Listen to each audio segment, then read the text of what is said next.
What if the awareness that your time here is limited could become your greatest source of strength?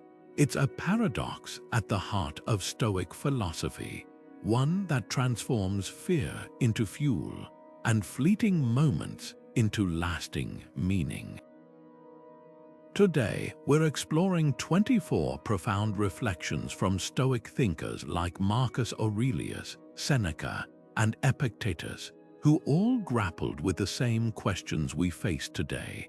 How do we live fully when life is so brief? And what kind of mark do we want to leave when we're gone? Marcus Aurelius once wrote, "You could leave life right now. Let that determine what you do and say and think." It's a startling reminder, isn't it? That urgency isn't meant to paralyze us. It's meant to clarify what truly matters. This video isn't just about ancient wisdom. It's about how these ideas can reshape your daily life. We'll move through themes like acceptance, how to stop resisting the inevitable and start working with it, purpose, how to align your actions with what will outlast you, and resilience, how to face adversity without losing sight of your legacy. Each reflection is a stepping stone designed to help you confront mortality not with dread, but with a sense of focus and even liberation. Imagine looking back years from now and knowing you lived without regrets, that you chose depth over distraction, and that your influence extended far beyond your own lifespan. That's the power of Stoic thought. It turns the fleeting nature of life into a compass. So why 24 reflections? Because transformation doesn't happen in a single moment. It's built through repeated, intentional shifts in perspective. Some of these ideas will challenge you, others will feel like they were written just for you, but all of them share one thread: the conviction that our mortality isn't a flaw in the design of life. It's the very thing that makes our choices meaningful. Whether you're new to Stoicism or you've been practicing for years, this journey will offer fresh insights into how to live with urgency, grace, and a legacy that endures. Let's begin. We cling to the idea that we have endless time, that tomorrow is guaranteed, that our plans will unfold exactly as we imagine, but mortality shatters that illusion. The Stoics understood this better than anyone. Our control extends only as far as our own choices, not the length of our days. Seneca put it bluntly, "It is not that we have so little time, but that we waste so much of it." Think about that for a moment. How often do we delay what matters, assuming we'll get to it later, while pouring energy into things that won't even matter in a year? Take the Roman general Scipio Africanus, who faced battles where death was a constant shadow. He didn't waste time agonizing over whether he'd survive. He focused on how he'd lead, how he'd uphold his principles regardless of the outcome. That's the Stoic shift from fearing what we can't control to mastering what we can. Our reactions, our values, the way we treat others, these are the domains where we truly have agency. So here's a challenge. Pinpoint one area of your life where you're clinging to the illusion of control. Is it the pursuit of perfection, as if time will wait for you to get everything just right? Or maybe it's the frustration over circumstances you can't change, while neglecting the attitudes you could reshape. Mortality doesn't ask permission. It simply reminds us that every moment is a chance to choose what lasts. Imagine waking up each morning with a quiet but unshakable clarity, knowing exactly what deserves your attention and what doesn't. That's the gift of Memento Mori, the Stoic practice of reflecting on mortality. Far from morbid, this ancient reminder is like a compass in a world overflowing with distractions. While we scroll endlessly, chase trivial updates, or postpone our deepest aspirations, the Stoics whispered a countercultural truth: you are dying, act accordingly. Epictetus, the former slave turned philosopher, put it plainly: Keep death and exile before your eyes every day, along with everything that seems terrible. By doing so, you'll never have a base thought nor excessive desire. At first glance, that might sound harsh, but strip away the shock and you'll find a liberating framework. Mortality isn't here to scare you, it's here to focus you. Virtue, living with integrity, courage, and kindness becomes the only logical priority when time is limited. The trivial falls away, the meaningful rises. Here's how this plays out in practice. Take a modern professional torn between grinding for a promotion that doesn't align with their values and carving out time to mentor others. Memento Mori cuts through the noise. If this were your final year, which choice would leave you proud? The answer isn't about grand gestures. It's about the small, daily decisions that accumulate into a life well lived. Try this ritual tonight. In your journal, write down one thing you'd regret not doing if today were your last.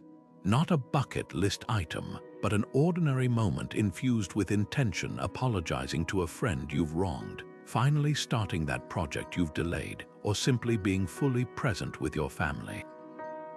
The Stoics weren't asking us to obsess over death. They were teaching us to defy it by living in a way that makes each day a rebuttal to the very idea of wasted time. We live in an age that equates legacy with visibility, where followers, likes, and public recognition are mistaken for lasting impact. But the Stoics offer a radically different measure, not how widely you're known, but how deeply you've lived by your principles. Marcus Aurelius, one of the most powerful men of his time, wrote in his private journal, "The memory of a man who lived nobly is not lost, though his name be forgotten." That's the heart of it. True legacy isn't etched in headlines or trending tags. It's woven into the quiet fabric of everyday integrity. Think about the contrast between two lives, one chasing viral fame, crafting a persona for applause, while the other focuses on small, unseen acts of kindness, listening without distraction, forgiving old grudges, showing up when it matters. Social media fame burns bright but fades fast, like a spark in the wind, but the influence of a single compassionate act that ripples outward in ways we may never witness. The Stoics weren't against achievement, they were against mistaking achievement for worth. Consider the Roman concept of virtus, excellence of character, not for show but as an end in itself. A farmer who tends his land with care, a teacher who nurtures curiosity, a neighbor who offers patience instead of judgment. These are the unsung architects of lasting legacy. When Epictetus taught students in a cramped classroom, he wasn't crafting sound bites for posterity. He was igniting minds. Centuries later, his words still guide us precisely because they were rooted in something deeper than the desire to be remembered. So here's a question to sit with. If your name faded from history tomorrow, what would those who truly know you say about the mark you left? Not your job title or accomplishments, but the quality of your presence, the way you made people feel, the principles you refused to compromise, even when no one was watching. That's the Stoic challenge, to build a legacy not of monuments, but of moments where you chose courage over comfort, kindness over convenience. Try this exercise today. Write down 3 actions you could take, small or significant, that align with the person you aspire to be remembered as. Then ask, which of these would I still do if no one ever praised me for it? That's your compass. The irony is profound. By releasing our grip on external validation, we often create the very things that endure. The trees don't cling to their leaves when autumn comes, they let them fall, trusting in the rhythm of seasons. There's a quiet wisdom in that surrender, one the Stoics called amor fati, the love of fate. It's not passive resignation, but an active embrace of life's inevitable losses, knowing they shape us as much as our victories. Seneca, who endured exile and the death of his own son, wrote, "What fortune has made yours is not yours forever." His words aren't cold comfort, they're an invitation to freedom. When we stop fighting what we cannot change, we reclaim the energy to nurture what we can: our perspective, our resilience, our capacity to find meaning even in broken places. I once met a woman who'd lost her dream job after 20 years. At first, she raged against the unfairness, replaying every "if only" in her mind. But then she stumbled on Seneca's letters, where he reminds us, "You are not giving up what is yours, you are returning what was borrowed." That shift from seeing loss as theft to seeing it as repayment changed everything. She began mentoring young professionals, not despite her experience, but because of it. Her grief became fertile ground.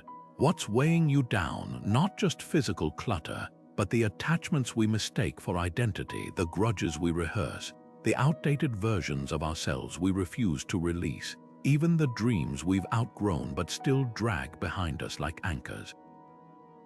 The Stoic practice here is simple but profound. Ask, does this serve the person I'm becoming? If not, love it for what it taught you, then let it fall like leaves. Nature's cycles whisper the truth. Emptiness isn't the end, it's where new growth begins. Consider this: the average human lifespan is roughly 4,000 weeks. That's not a typo, 4,000 weeks. When you frame it like that, time stops feeling abstract and starts feeling startlingly concrete. Seneca saw this clearly 2,000 years ago when he wrote on the shortness of life, arguing that it's not life that's short, but our use of it that often falls short. We fill our days with motion, meetings, notifications, endless scrolling, but motion isn't the same as purpose. The Stoics measured wealth not in coins, but in moments spent in alignment with what endures. Take the modern worker who logs 60-hour weeks, mistaking exhaustion for excellence. Compare that to the artisan who dedicates 2 focused hours daily to mastering a craft that outlives them. Who's richer in the Stoic sense? Legacy isn't built in the frantic blur of activity. It's built in the deliberate pauses, the chosen efforts. Marcus Aurelius ruled an empire, yet his private writings reveal a man obsessed with quality of time, not quantity. Don't behave as if you'll live 10,000 years.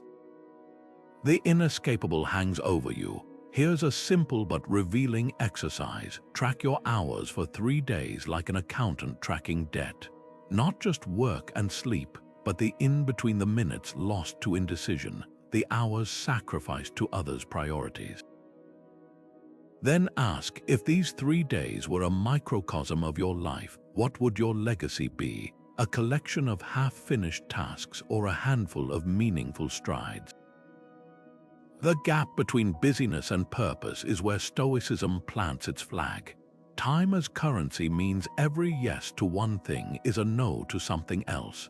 When you say yes to another mindless meeting, you're saying no to the book that could change your thinking.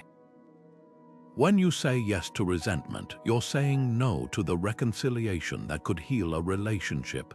Seneca's sharpest insight: people are frugal with their money, yet reckless with their time.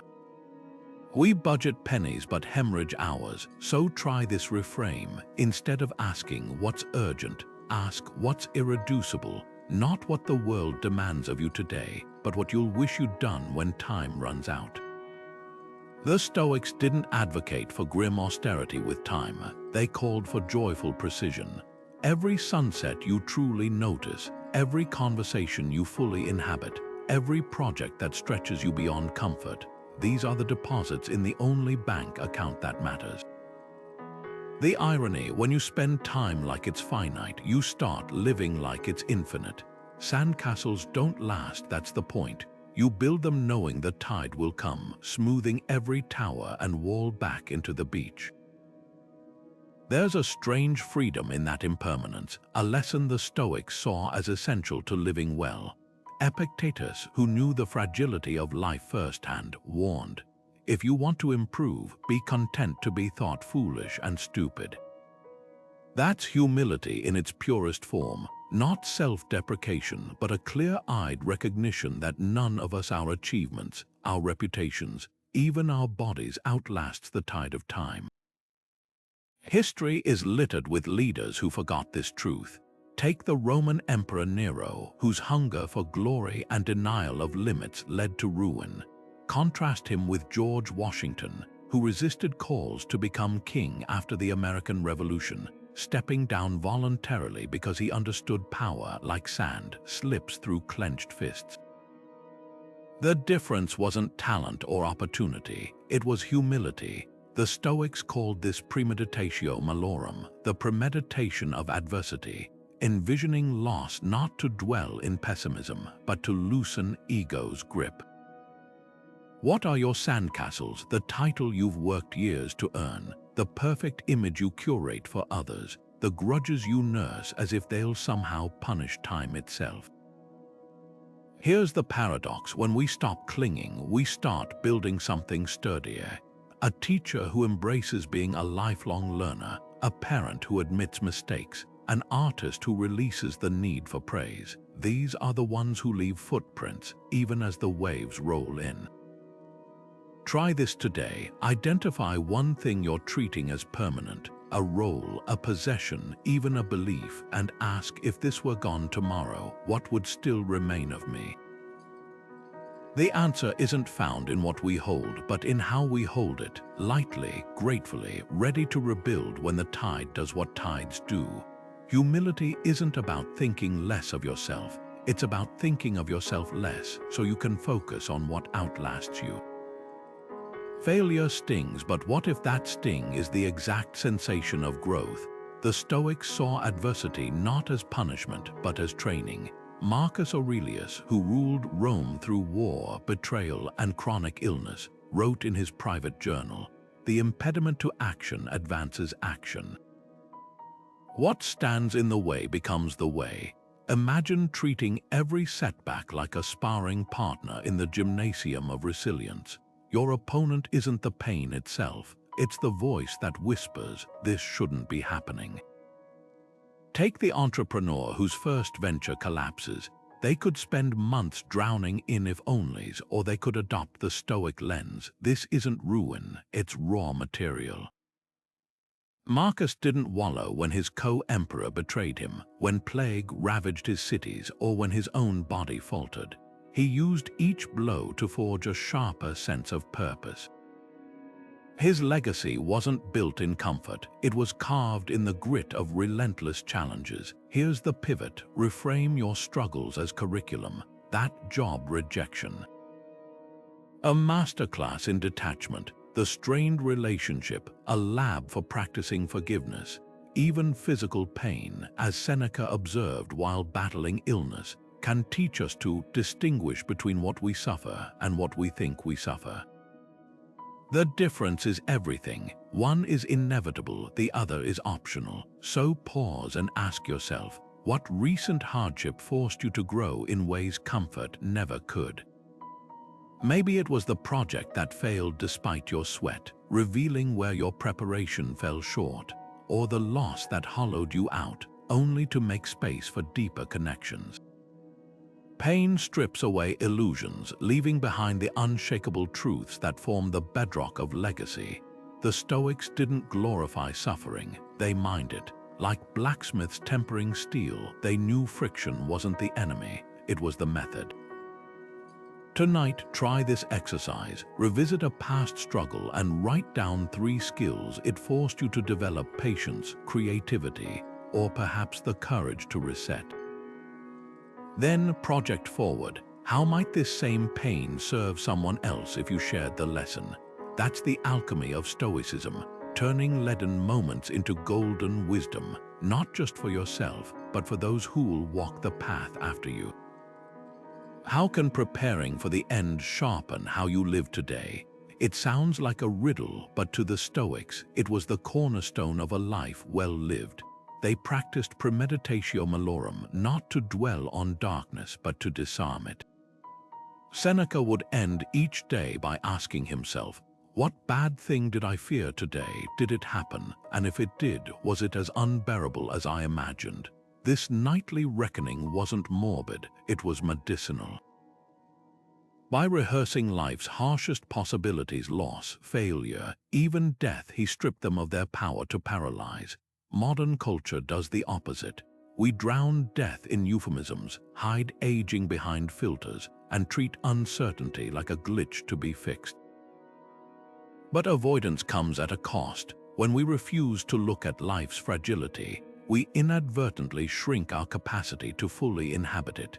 Think of someone who never discusses their will with family, not out of negligence, but because acknowledging mortality feels like inviting disaster. The Stoics would argue that's the real disaster, living as if eternity were guaranteed, then leaving messes for others to clean up. Here's the paradox: by staring down what scares us, we gain the clarity to savor what nourishes us. A surgeon I know performs high-risk operations daily. When I asked how he stays focused, he described a ritual. Before each procedure, he visualizes every possible complication. It's not pessimism, he said, it's liberation. When I've already faced the worst in my mind, my hands stay steady, and I notice the tiny details that save lives. That's premeditatio malorum in action, not as a weapon against fear, but as a lens for precision. So let's make it practical. Tonight, try Seneca's review, but with a twist. Identify one fear you've been avoiding. Maybe it's the conversation you're dodging, the financial risk you're terrified to take, or the health checkup you keep postponing. Now ask, if this fear came true, what tools would I use to endure it? The answer might surprise you. Resilience isn't found in avoiding storms, but in learning to sail through them. The Stoics weren't preparing for death to die well, they were preparing to live with unshakable presence. When Epictetus told his students, "Death smiles at us all we can do is smile back," he wasn't advocating surrender. He was teaching defiance, the kind that comes from knowing the tide will rise, so you build your castle with joy anyway. What if your greatest fear, once faced, became the compass pointing you toward your bravest life? A butterfly flaps its wings in Brazil, and weeks later, a storm forms over Texas. Science calls this the butterfly effect, the idea that tiny actions can ripple into monumental consequences. The Stoics grasped this truth centuries earlier, not through meteorology but through philosophy. Epictetus taught the discipline of assent, the practice of pausing before reacting, of choosing our smallest thoughts and actions with care, because each one is a pebble dropped into the pond of our character.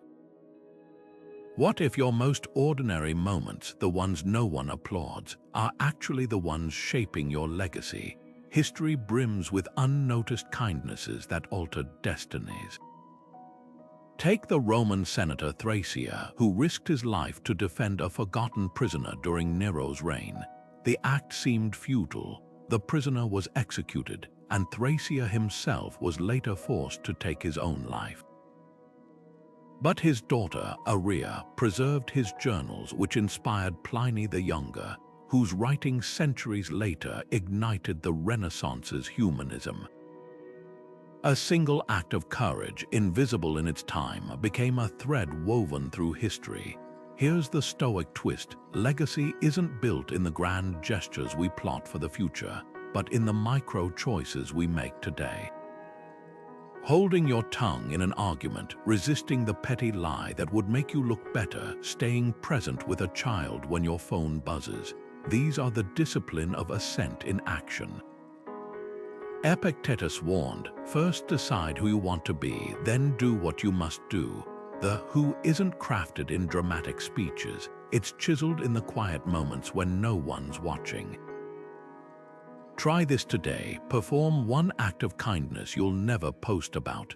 Pay for a stranger's coffee and leave before they notice. Send a handwritten note to someone who thinks you've forgotten them. Or simply listen, truly listen, to someone's story without waiting for your turn to speak. The Stoics knew a secret: invisibility isn't insignificance. It's the forge where lasting character is shaped. And here's the challenge: don't just do it once. Make it a daily ritual, like Marcus Aurelius reviewing his actions each night. Ask yourself, what small thing did I do today that only my conscience witnessed? That's your true ledger. The ripples may take lifetimes to reach shore, but the water remembers every drop. Close your eyes for a moment and picture this. 100 years from now, your great-grandchildren are sorting through a box of your belongings. Old journals, photographs, maybe a worn-out wedding ring. As they hold these fragments of your life, what story will these objects tell? Will they see evidence of someone who chased fleeting trends, or someone who planted seeds they're still harvesting? The Stoics called this sub specie eternitatis, seeing our lives under the aspect of eternity. Marcus Aurelius scribbled in his journal, "Think of the whole of existence, of which you are the tiniest part." That cosmic perspective wasn't meant to shrink our significance. It was meant to expand our accountability. We live in an age obsessed with the now next day delivery, instant likes, disposable everything. But the Stoics measured time differently. They saw themselves as links in a chain stretching back to ancestors and forward to descendants. Imagine if every decision you made today carried the weight of that lineage. Not in a burdensome way, but as a clarifying lens. The Roman statesman Cato the Elder would ask himself at day's end, "What have I done that my forefathers would praise and my descendants emulate?" That question turns legacy from an abstract concept into a daily audit. Consider two neighbors. One renovates their home with cheap materials that'll crumble in a decade, while the other plants an oak sapling knowing they'll never sit in its shade. The first prioritizes immediate gratification. The second invests in invisible futures. Consumerism thrives when we forget we're ancestors in training. But sustainability, whether ecological, financial, or moral, is just Stoicism in action, recognizing that our choices outlive us. Here's a jarring but liberating exercise. Write a letter from your future descendant dated 50 years from now. What would they thank you for? The extra hours you worked to buy that luxury car, or the evenings you put it aside to read to them? Marcus Aurelius ruled an empire, yet his most enduring legacy was a private journal reminding himself, "Waste no more time arguing what a good person should be." Be one, not for statues or accolades, but because the chain of humanity depends on each link holding fast. Your ancestors' DNA lives in your cells. Your descendants' futures live in your choices. The Stoic twist: that's not pressure, it's permission. Permission to ignore trivial conflicts, to walk away from hollow pursuits, to build what you'll never see finished. The oak tree doesn't question whether it's worth growing. It simply becomes what the next generation needs. When we adopt that same quiet determination, we stop chasing immortality and start creating it, one rooted choice at a time.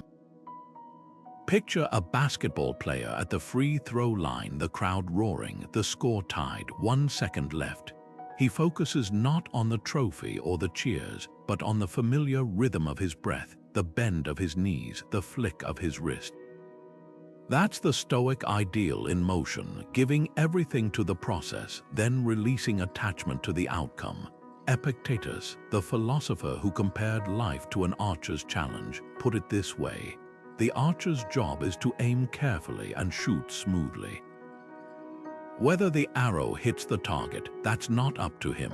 The wind, the distance, even the target itself, these are beyond his control. But his stance, his focus, his technique, those are his to master. Modern workplaces twist this wisdom.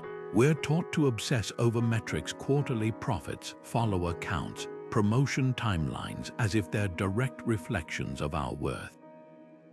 But the Stoics would argue that's like judging the archer solely by where the arrow lands, ignoring the skill it took to loose it. A salesperson crafting honest pitches, a teacher designing thoughtful lessons, an artist refining their craft. These are all versions of the archer. The sale, the test scores, the gallery showing, those are the targets swayed by winds we can't control. Here's where we stumble. We start believing effort earns a specific result. A student studies tirelessly and feels cheated by a B+. An entrepreneur pours years into a startup that folds and labels it wasted time. But the Stoics would ask, was the effort itself not its own reward? The discipline gained, the skills honed, the integrity maintained, these can't be erased, even if the outcome disappoints. Detachment isn't indifference. It's the recognition that our control ends where the arrow leaves the bow. Consider two co-workers vying for the same promotion. One fixates on the title, resenting every setback. The other focuses on deepening expertise, mentoring colleagues, and solving problems with ingenuity. Who thrives regardless of who gets the corner office? The irony is profound. By releasing death grips on results, we often perform better. Just as the basketball player's shot flows freely when he's not white-knuckling the need to win. So here's the probing question. Where in your life have you conflated effort with entitlement? Maybe it's the workout routine abandoned because the scale didn't budge, or the friendship strained by unmet expectations. The Stoic shift happens when we ask, what did this endeavor grow in me? The answer might reveal that the target was never the point, the strength to keep drawing the bow was. Try this reframe today. Choose one goal where you've been fixated on the outcome. Now list 3 skills or virtues the pursuit of that goal has cultivated in you: patience, creativity, resilience. That's your true quiver of arrows. The targets will always move, but the archer you become, that's the legacy no wind can steal. Death is often painted as life's great thief, but what if it's actually its most generous teacher? Seneca, who watched Rome burn and his own health fail, wrote a line that still cuts through centuries of noise. Life is long if you know how to use it. At first glance, it sounds like a paradox. How can something as finite as a human lifespan feel expansive? The answer lies in urgency. Mortality doesn't shrink time, it concentrates it, distilling our days into what truly matters. Take the story of a renowned chef diagnosed with a terminal illness. Overnight, the Michelin stars and waitlists ceased to impress him. What ignited his passion again? Teaching kitchen apprentices not just recipes, but the poetry of feeding others. I thought I was losing time, he later said. Turns out I was finally seeing it. That's the Stoic shift. When the illusion of endless tomorrows vanishes, we stop postponing our essence. The trivial falls away like dead leaves, leaving only the sturdy branches of meaning. Here's the provocative question Seneca would ask. What would you stop tolerating if you had 1 year left? The soul-crushing job you justify as just for now, the grudges you've nursed like heirlooms, or flip it. What would you finally dare to start? The reconciliation you've delayed, the book you've whispered you'd write someday, the mornings you'd spend watching sunlight instead of screens. Mortality's gift isn't fear, it's the ruthless prioritization we've been avoiding. A palliative nurse once recorded her patients' most common regrets. Not, I wish I'd worked more, or I wish I'd kept my house cleaner, but I wish I'd let myself be happier, and I wish I'd stayed in touch. These aren't revelations, they're reminders of what we already know but keep forgetting in the daily grind. The Stoics weren't morbid, they were realists. By keeping death close, they kept distraction farther away. So try this exercise today. Write 2 lists. First, everything you'd abandon if time was short. Second, everything you'd amplify. Then here's the Stoic twist. Act as if the lists aren't hypothetical. Start 1 item from the second list this week and discard 1 from the first. No grand gestures needed, just a single, deliberate step toward the life you'd regret not living. Seneca's genius was recognizing that death doesn't make life meaningless. It makes our choices unavoidably meaningful. the hourglass isn't our enemy, it's the very thing that turns sand into gold. The average city dweller encounters over 35,000 words daily: advertisements, notifications, podcasts, chatter, a torrent of noise equivalent to reading War and Peace every week. Yet Marcus Aurelius, who governed Rome at its peak of power, scribbled in his private journal, "Waste no more words, speak only when your silence would be a mistake." That's the paradox of Stoic restraint. In an empire where rhetoric could make or break careers, the wisest leader understood that influence isn't measured by how much we say, but by what our silence cultivates. Ancient philosophers trained in strategic silence. When Zeno of Citium's students interrupted each other, he'd deliberately pause mid-sentence, letting the awkward hush teach them more about respect than any lecture could. Compare that to today's digital arena, where thoughts are tweeted faster than they're formed, and silence is often misread as weakness or disengagement. The Stoics weren't advocating muteness, they were refining precision, like a sculptor chiseling away excess marble to reveal the statue within. They removed superfluous words to uncover meaning. Try this experiment for one day. Observe a vow of silence on social media, not as a protest but as a mirror. Notice the impulse to comment on every post, correct every minor inaccuracy, or share half-formed opinions.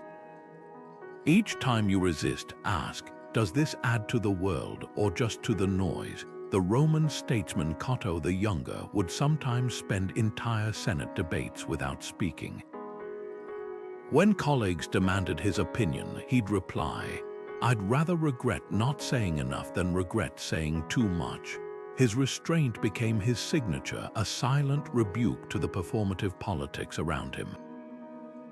Here's the deeper question: what does your current silence protect? For Marcus, it guarded his focus. For Seneca, it preserved time for reflection.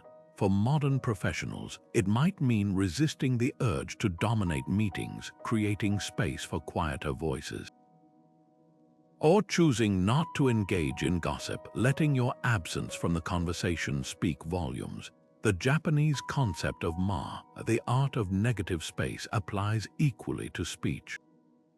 Just as a painting needs blank areas to give form to its subjects, our relationships need silence to give weight to our words. The next time you're about to speak, channel the Stoic pause. Picture your words etched in stone, carried forward by those who'll remember you. Will they see a clutter of reactions or a curated legacy of intention? Noise fades, silence echoes. A tweet goes viral, a hasty joke, a half-formed opinion, a moment of frustration immortalized in pixels. Within hours, it sparks outrage, costs someone their job, or unravels a friendship. The poster deletes it, but screenshots live forever. 2,000 years ago, Epictetus offered a remedy for this modern plague. Imagine your words as if carved in stone. Ask yourself, would I be content for this to be my legacy? He called speech a gatekeeper discipline, not because we should speak less, but because every syllable should pass through 3 gates. Is it true? Is it necessary? Is it kind? Fail anyone, and the gate stays shut. Consider the Roman philosopher Seneca, who wrote blistering critiques of Emperor Nero in his youth. When Nero later ordered Seneca's death, historians speculate those early words may have sealed his fate. Even on his deathbed, Seneca reportedly told friends, "The words I cannot take back weigh heavier than the blade." Today, we wield keyboards instead of quills, but the stakes haven't changed. A deleted tweet vanishes from your feed, but not from someone's memory. An apology might soothe, but it rarely erases. Here's the uncomfortable exercise. If your digital footprint, every text, comment, and offhand remark were read aloud at your funeral, would it sound like the eulogy you hope for? Not the polished captions, but the raw, unedited exchanges. The Stoics practiced prosachair attention to speech, not to police themselves. but to align their tongues with their souls. When Marcus Aurelius wrote, "The best revenge is not to be like your enemy," he wasn't just talking about actions. He meant the petty insults we're tempted to volley back in arguments. Try this today. Before sending that next message, apply Epictetus' 3 gates. Is your criticism true or just a venting of irritation?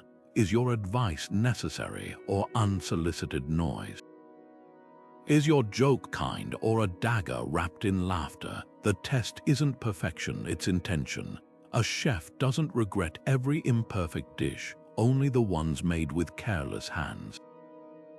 Now, the deeper layer. Words aren't just about harm avoidance, they're legacy builders. Think of Abraham Lincoln's 272-word Gettysburg Address, or Maya Angelou's poems that still mend hearts. Their power came not from volume, but from the weight of each chosen syllable. Your words today, whether whispered to a child or posted online, are the bricks of a monument you'll never see finished. The Stoic question isn't, "Can I take this back?" It's, "Will this build something that lasts?" There's a peculiar freedom in laughing at what scares us most, the kind of laughter that doesn't dismiss darkness but disarms it. The Stoics, often painted as grim figures, were masters of this art. Seneca, who faced exile and forced suicide, wrote, "We suffer more in imagination than in reality," adding that fearing death is like fearing the sunset. It's inevitable, so why let it steal today's light? This isn't denial, it's defiance. Think of the Roman tradition of Memento Mori banquets, where guests dined among skulls, toasting to life's fragility. They didn't mock death, they robbed it of its power to paralyze. Modern comedians echo this ancient wisdom. Remember George Carlin's bit about wills. "I don't want a funeral," he joked. "Just get me a driver's license that says deceased." The punchline wasn't just clever, it was stoic. By reducing mortality to a bureaucratic checkbox, he exposed how absurd it is to let the unknown hijack our present. Dark humor doesn't trivialize death, it shrinks it to human scale. When we laugh at the abyss, we're not pretending it isn't there, we're refusing to let it loom larger than life itself. Try this experiment. Take a graveyard walk, not as a morbid exercise but as a reality check. Read the tombstones, notice how many lives were cut short, how many grand achievements are now just weather-worn letters. Then ask, what would future visitors chuckle about at my grave? The petty grudges I clung to, the hours wasted scrolling. The irony is liberating. When we confront the absurdity of our fears, they often shrink to manageable size. A CEO I know keeps a cartoon on his desk, a skeleton in a suit labeled "the previous guy." It reminds him that even the most urgent crises won't matter in a century. Here's the Stoic twist. Joy and mortality aren't opposites, they're dance partners. Seneca wrote, "The fool, with all his other faults, has this too: he's always getting ready to live." Translation: postponing happiness until some mythical someday is the real joke. So tonight, try this. Share your darkest "what if" with a friend, not as a confession, but as a punchline. Watch how laughter turns dread into shared humanity. The fears that seem monstrous in silence often reveal themselves as paper tigers when held up to the light of a smile. After all, the abyss can't haunt you if you're the one telling the ghost stories. Pick up a pen and imagine this moment. You're 90 years old, sitting on a porch with creaky bones and a lifetime of memories. The sunlight warms your face as you unfold a letter, one written decades earlier by the younger you. What would your weathered hands wish you'd known back then? This isn't just an exercise in nostalgia.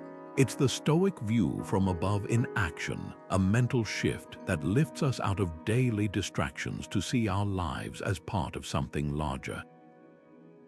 Marcus Aurelius practiced this daily, visualizing his actions from the perspective of history itself. Think of the vast abyss of time, the universe is constantly changing, and how brief your share is. That cosmic zoom out wasn't meant to dwarf us, it was meant to distill our choices to their essence. Consider two paths: the legacy hunter, obsessed with etching their name in stone or donating wings to museums, demanding buildings bear their name, curating a public image with meticulous care. Then there's the quiet builder, the parent who models patience, the neighbor who plants trees knowing they'll never sit under their shade, the teacher who sparks curiosity without needing credit.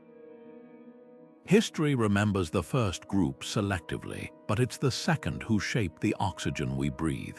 The Stoics weren't against achievement, they were wary of mistaking visibility for virtue. As Seneca warned, what's the point of having your name on a library if you never spent time reading in one? Here's the twist: your 90-year-old self likely won't care about the trophies you collected.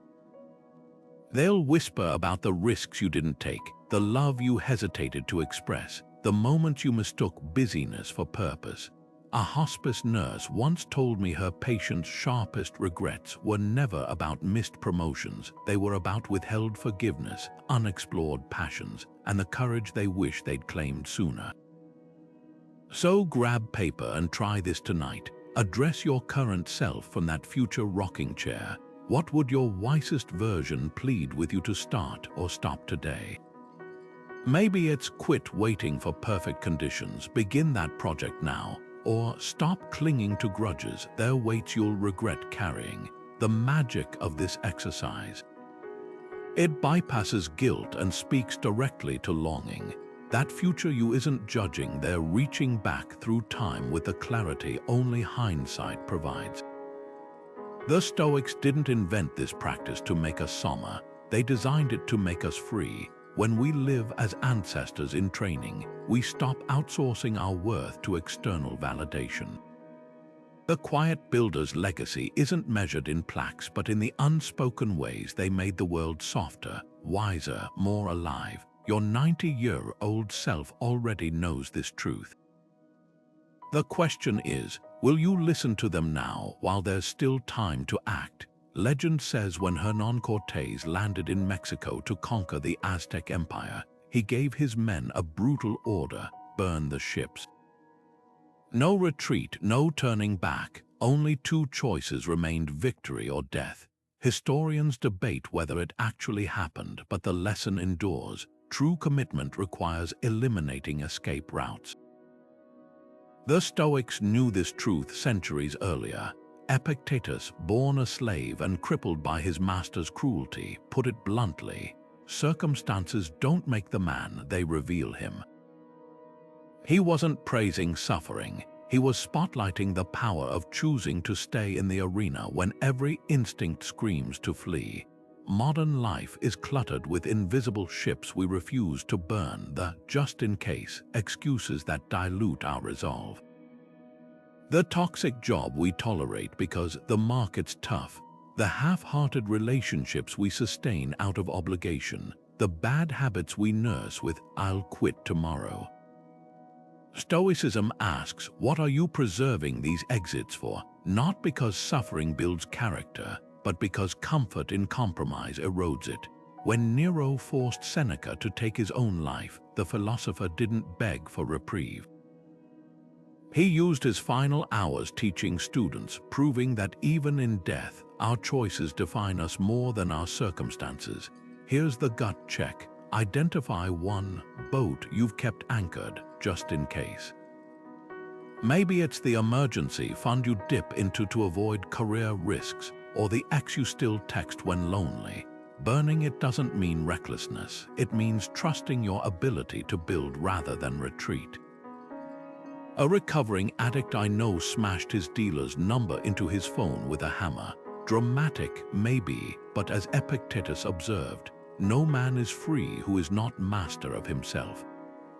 Sometimes freedom looks like ashes floating on water. Try this tonight. Write down one escape hatch you've been clinging to, then light a match, literally or figuratively, and watch what happens when maybe someday becomes now. Cortes' men didn't find strength in burning their ships. They found it in discovering they never needed them. Your excuses are the same. The resources you seek aren't behind you in the harbor. They're within you, waiting for the moment you stop looking backward. A towering oak doesn't grow in isolation. Its roots intertwine with fungi that feed it. Its fallen leaves nourish the soil. Its branches shelter nests that scatter seeds for new forests. The Stoics called this oikeiosis, the widening circles of care that bind us to family, community, and ultimately, the natural world itself. Marcus Aurelius marveled at this interdependence in his Meditations. What benefits the hive benefits the bee. His insight wasn't just poetic, it was practical. Every choice we make, what we consume, what we discard, how we treat both people and ecosystems ripples outward like rings in a pond. Your legacy isn't a solitary monument. It's the quality of shade you leave for those who'll sit under trees you'll never see. History offers a stark contrast. The Roman elite who stripped forests to build lavish villas left behind eroded hillsides and starving peasants. Meanwhile, indigenous Stoic-like traditions, from Japan's Satoyama forests, carefully stewarded for centuries, to the Iroquois principle of considering 7 generations ahead, proved that legacy thrives when we see ourselves as caretakers, not conquerors. The modern equivalent, that colleague who mentors interns knowing they'll outshine her, the neighbor who plants native species to revive dwindling pollinators, the entrepreneur who measures success by supply chain ethics rather than quarterly profits. These are the acorns of oikeiosis in action. Here's the probing question: what's the nutritional value of your legacy? Not its scale, but its sustenance. A redwood's greatness isn't just its height, it's the entire ecosystem it supports. Likewise, the Stoics measured impact by how their virtues fed others. When Epictetus taught, he didn't hoard wisdom like gold. He scattered it like seeds, trusting students to plant it where he'd never walk. Your daily work, your conversations, even your silences, are they leaching toxins or building topsoil for future growth? Try this exercise today. Map your circles of care like tree rings. Start with your immediate sphere, family, friends, then expand to colleagues, strangers, the environment. Where are you drawing resources without replenishing? Where could you prune distractions to deepen roots? The forest doesn't ask each tree to be perfect. It asks each to participate. Marcus wrote, "Nature takes substance and makes a horse, like a sculptor with wax, then melts it down to make a tree, then a person. Nothing lost, just reshaped." Your legacy isn't about permanence, it's about passing on the best materials for the next sculptor. Stand in your local park and press your palm against bark older than your grandparents. That tree didn't worry about being remembered, it simply did what trees do, grew toward light, sheltered life, and when storms came, bent without breaking. The Stoic paradox: the less we obsess over leaving a mark, the more indelible our mark becomes. Not because we forced our name into history, but because we tended the garden without demanding credit for every flower. Every sunrise is a silent revolution, an ancient ritual of endings and beginnings painted across the sky. The Stoics saw in this daily rebirth a radical practice: to die each night, not in fear but in readiness. Seneca urged his followers to rehearse death, not as morbid fixation, but as daily liberation. He wrote, "Each night when you go to sleep, say to yourself, 'I have lived.' Whatever comes next is bonus time." Imagine treating each sunset like a gentle expiration, not of life, but of outdated versions of yourself. The grudges you carried, the excuses you rehearsed, the smallness you tolerated, all dissolving like shadows at dawn. Modern life runs on autopilot. We recycle the same worries with our morning coffee, replay yesterday's frustrations in traffic, and measure our days by accumulated fatigue rather than incremental growth. The Stoic alternative, a bedtime death meditation, not lying stiff with hands crossed but reviewing the day with surgical honesty. What habits, fears, or self-deceptions am I ready to release tonight? A CEO client of mine calls this shedding your snakeskin, identifying one belief that no longer fits who you're becoming. Yesterday it was, I must control every detail. Tonight it might be, my worth equals my productivity. Here's how it works in practice. A nurse on a chaotic COVID ward described her ritual. Before sleep, she visualizes placing the day's trauma in a wooden boat and pushing it out to sea. Some nights it's a canoe, she says, others a whole Viking funeral ship. The act isn't about forgetting, it's about creating space for tomorrow's battles. Seneca would nod in approval. This is Memento Mori as medicine, not menace.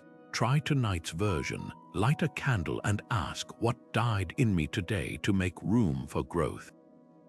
Maybe it was the need to be right in that pointless argument, or the fantasy that you'll ever please your impossible relative. Don't mourn these deaths, honor them.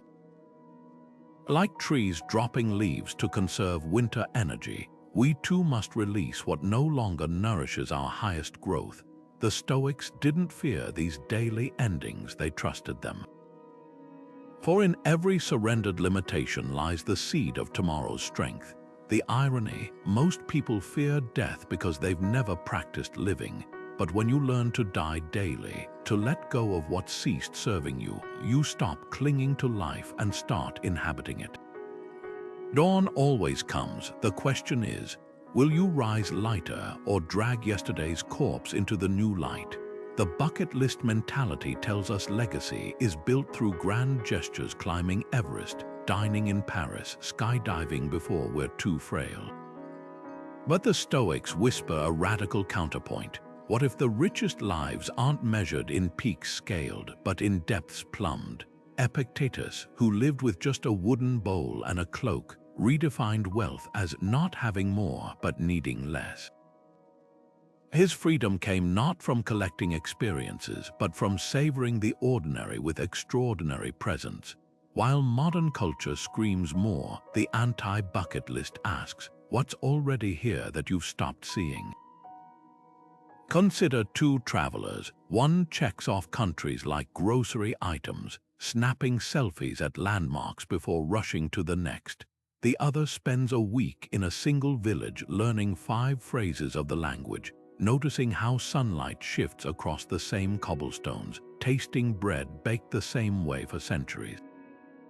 Who's richer in Stoic terms? The first confuses motion for meaning. The second finds universality in stillness. Marcus Aurelius never left Italy, yet his meditations explored the human condition more deeply than any passport stamp could. Legacy isn't a scrapbook of thrills, it's the residue of attention paid fully to wherever your feet are planted. Now to the unsexy virtues: consistency, patience, restraint. No one Instagrams their commitment to waking early to read, their decade-long practice of forgiving quickly, or their refusal to gossip when the opportunity tempts. Yet these are the silent architects of character.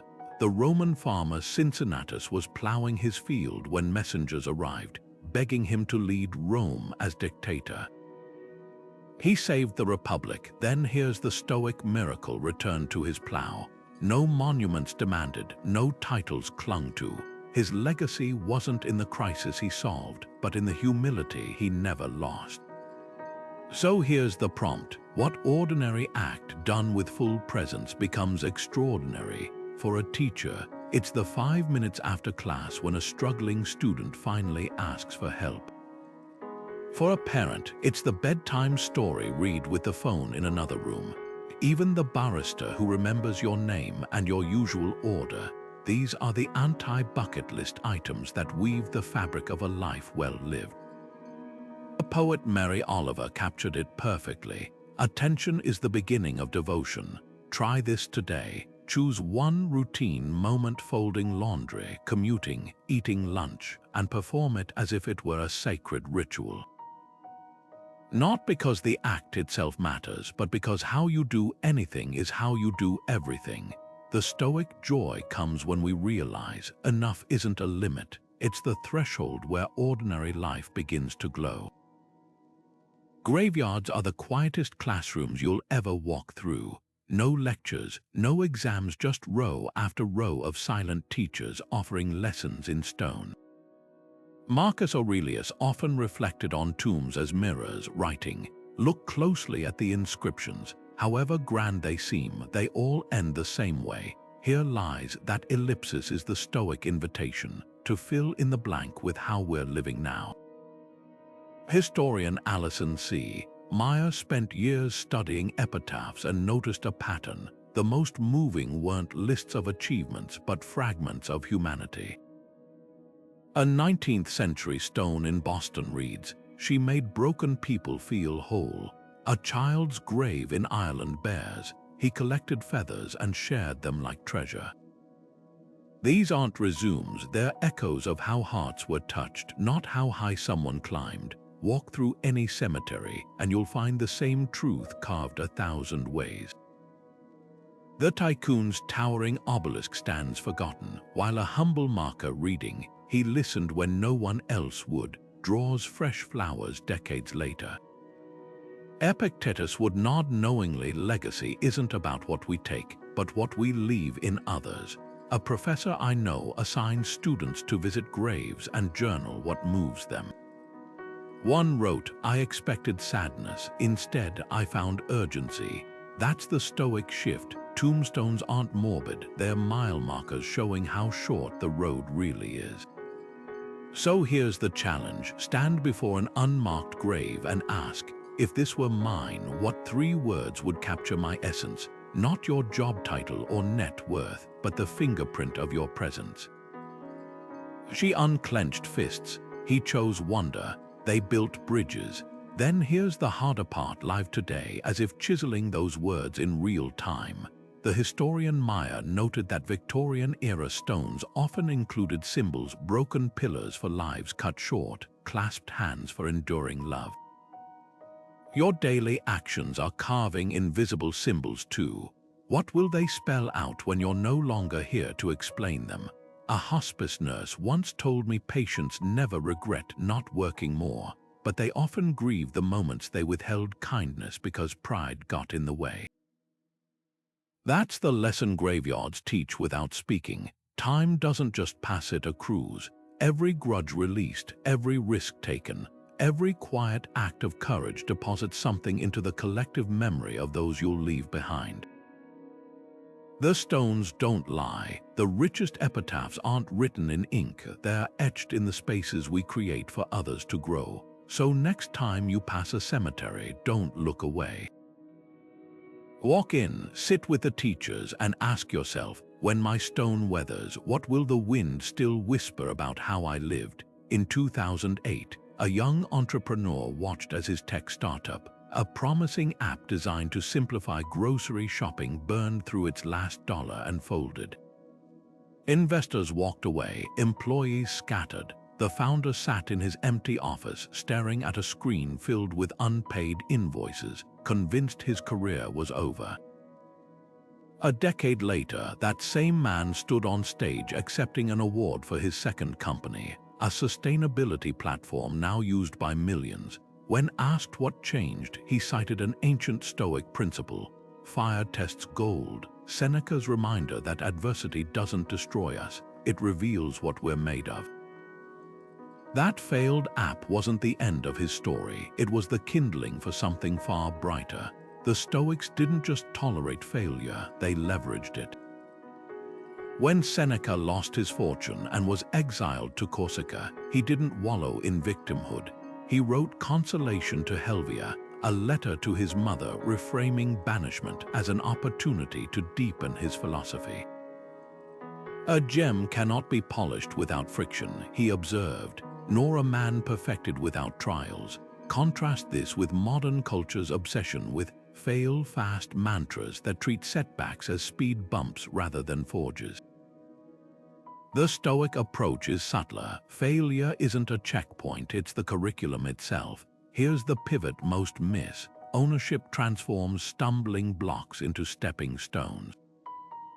Take the Japanese art of kintsugi, where broken pottery is repaired with gold lacquer, making the fractures more valuable than the original piece. That's the Stoic mindset in physical form. When Epictetus was crippled by his master's brutality, he didn't deny the pain. He used it to fuel his teachings on inner freedom.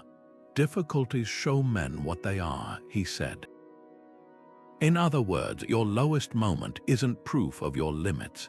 It's the chisel shaping your next iteration. So here's the raw question. What recent failure have you been treating as a tombstone instead of a compass? Maybe it's the project that flopped despite your sweat, revealing a skill gap you've since filled, or the relationship that crumbled, teaching you boundaries you now enforce. Even the gym membership you abandoned, was it truly wasted, or did it clarify what kind of movement brings you joy? The entrepreneur from our story discovered his grocery app failed because he'd ignored user experience, a lesson that became the bedrock of his later success. Tonight, try this exercise. Dig up an old rejection email, a discontinued project, or even a regretted argument. Study it through Seneca's lens. What did this fire refine in me? Not as a silver lining platitude, but as forensic inquiry. Maybe that job rejection pushed you toward a path better suited to your values. Perhaps that creative block forced you to innovate in ways comfort never would have demanded. The Stoics weren't masochists, they were alchemists. Their genius lay in recognizing that the weight crushing you today might be the very thing that propels you tomorrow. Now, the ultimate test. Share your failure autopsy with someone struggling. Not as a polished success story, but as raw evidence that gold only glows after the furnace. That's how legacies are built, not by avoiding falls, but by proving the ground can be fertile. After all, even the mighty phoenix was just ashes before it flew. An acorn doesn't obsess over becoming a monument. It simply obeys its nature, burying itself in dark soil, splitting open with quiet courage to become what it was meant to be. The Stoics saw legacy the same way, not as chiseled stone, but as scattered seeds of virtue that outlived the hand that planted them. Epictetus, who taught under a simple roof while Rome's elites built lavish villas, put it plainly: don't explain your philosophy, embody it. His classroom had no plaques or trophies, just students who carried his words like acorns in their pockets, planting them in places he'd never see. Consider the high school teacher who stayed late every Thursday for a decade, helping struggling students draft college essays. No one gave her awards for the single mother who became the first in her family to graduate, or the shy artist who found his voice in those after-hours sessions. Yet her legacy lives in their choices, their families, the communities they've shaped. A forest grown from seeds she'll never walk under. The Stoics called this spermatikos logos, the generative principle that turns small, principled actions into enduring change. Marcus Aurelius wrote, "What we do echoes in eternity, not because of grandeur, but because every act of integrity sends ripples we can't trace. Now pause and reflect, whose unseen generosity watered your growth." Maybe it was the librarian who let you linger past closing time, the co-worker who advocated for you behind closed doors, or the stranger who modeled calm in a crisis. These are the anonymous gardeners of human potential, the ones who understood, as Seneca did, that lighting another's candle doesn't dim your own. Their legacy isn't in records or accolades, but in the way their kindness altered your trajectory.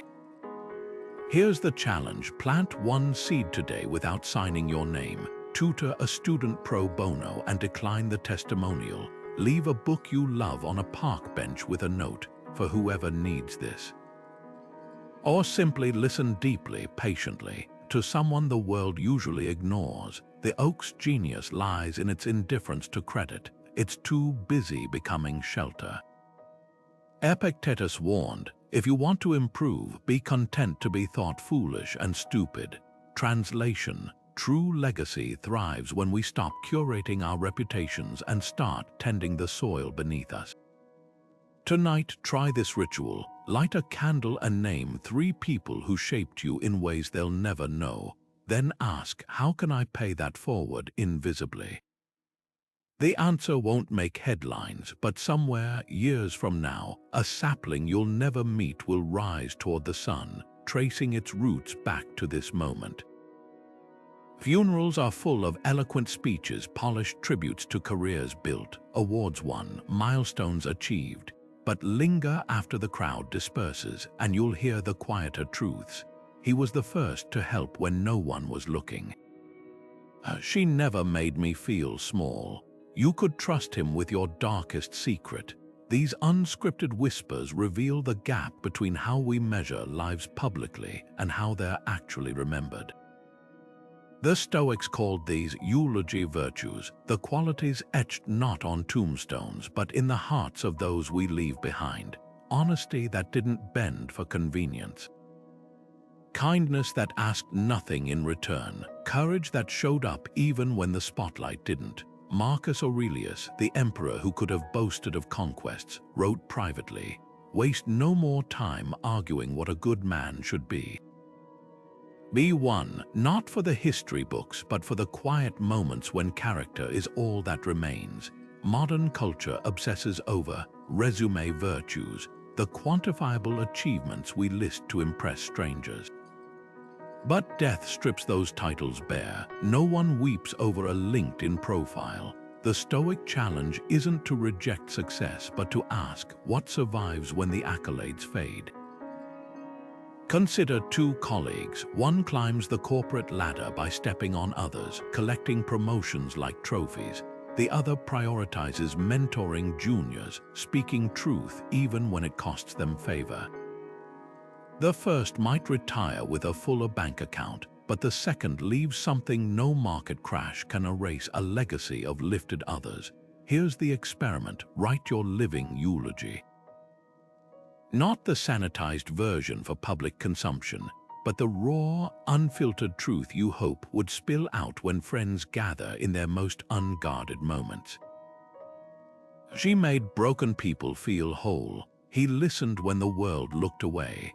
They remembered birthdays without Facebook reminders. Epictetus taught that philosophy isn't about crafting perfect speeches, but about aligning your soul with your actions. Your living eulogy isn't what you hope to be said, it's what your daily choices are already writing. So press pause and ask yourself, what's the gap between your resume and your eulogy? Between the persona you curate and the person you're becoming when no one's watching. A hospice nurse once told me the most common regret wasn't, "I didn't work harder," but "I didn't love more boldly." The Stoics didn't preach this to shame us, they offered it as liberation. Legacy isn't built in the grand finale. It's collected in the ordinary moments when we choose patience over irritation, generosity over scarcity, truth over comfort. Tonight, try this. Light a candle and name 3 people who have left invisible fingerprints on your soul. Not the famous or the flashy, but the ones whose quiet virtues shaped you. Then ask, what 3 words would they use to describe me at my best? That's your compass. The irony is exquisite. The less we chase legacy, the more it clings to us. Like incense lingering long after the flame goes out, the best parts of us outlast every achievement we thought would define us.